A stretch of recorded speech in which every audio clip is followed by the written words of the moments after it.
ആസിഫ് അലിയെ നായകനാക്കി ജോഫിൻ ടി ചാക്കോ സംവിധാനം ചെയ്ത ഇൻവെസ്റ്റിഗേഷൻ ഡ്രാമ സിനിമയാണ് രേഖാചിത്രം. തിയേറ്ററുകളിലെത്തി 3 ദിവസം പിന്നിടുമ്പോൾ വമ്പൻ കളക്ഷനുമായി ചിത്രം കയ്യടി നേടുകയാണ്. ഇന്നത്തെ വീഡിയോയിലൂടെ ചിത്രത്തിന്റെ വിശേഷങ്ങളും ബോക്സ് ഓഫീസ് കളക്ഷനുമാണ് നിങ്ങളോട് പങ്കുവയ്ക്കുന്നത്. വീഡിയോയിലേക്ക് കടക്കും മുൻപ് ഇതുപോലുള്ള ഏറ്റവും പുതിയ സിനിമ ന്യൂസുകൾക്കായി ചാനൽ ഇപ്പോൾ തന്നെ മറക്കാതെ സബ്സ്ക്രൈബ് ചെയ്തു വെച്ചേക്കുക. ഇൻവെസ്റ്റിഗേഷൻ ഡ്രാമ ചിത്രമായ രേഖാചിത്രത്തിന് മികച്ച പ്രതികരണങ്ങളാണ് നിലവിൽ തിയേറ്ററുകളിൽ നിന്ന് ലഭിക്കുന്നത്. റിലീസ് ചെയ്ത ഓരോ ദിവസത്തിനു ശേഷവും എക്സ്ട്രാ ഷോയുമായി ചിത്രം മുന്നേറുമ്പോൾ ആഗോള കളക്ഷനിലും ചിത്രം വമ്പൻ നേട്ടം തന്നെയാണ് ഇപ്പോൾ സ്വന്തമാക്കിയിരിക്കുന്നത്.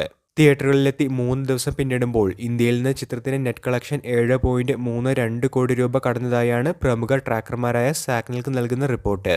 വിദേശ ബോക്സ് ഓഫീസിലും സിനിമയ്ക്ക് മികച്ച കളക്ഷൻ ലഭിക്കുന്നുണ്ട്. ചിത്രം ഇതിനോടകം തന്നെ 5.25 കോടി രൂപയാണ് വിദേശ ബോക്സ് ഓഫീസുകളിൽ നിന്നും നേടിയിരിക്കുന്നത്. അങ്ങനെ ആഗോളതലത്തിൽ പരിഗണിക്കുകയാണെങ്കിൽ രേഖാചിത്രം 10 കോടി കടന്നതായാണ് സാക്നൽക്ക് നൽകുന്ന റിപ്പോർട്ട്. മിസ്റ്ററി ത്രില്ലർ ജേണറിൽ കഥ പറയുന്ന ചിത്രമാണ്